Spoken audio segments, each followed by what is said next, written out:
मग काका तुम्ही अजून जिवंत व्हा म्हणल्यावर मग तुम्ही लय छिनाला असता.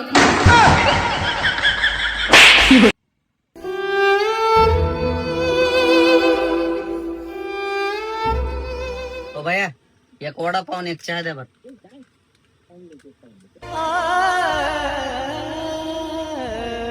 काय झालं लय दुःखी दिसायले. त्याचे काल आजोबा वारले.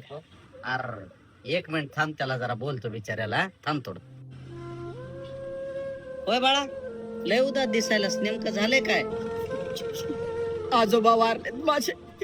अरे बाळा एवढं काय टेन्शन घ्यायलास? तुला सांगतो, ज्याचा जन्म आहे त्याची मृत्यू अटळ आहे. आणि देव का नाही चांगल्या लोकांना स्वतःपाशी बोलवून घेतो. आणि त्याच्यात तुझे आजोबा बी चांगलेच असतील म्हणून देवाने त्यांना बोलवून घेतलं. हा, काळजी करू नको. मग काका तुम्ही अजून जिवंत व्हा म्हणल्यावर मग तुम्ही लय छिनाला असताल. पुन्हा काय रे? कशाला बसविला चला इथं? पागल डोक्याचं कुठलंच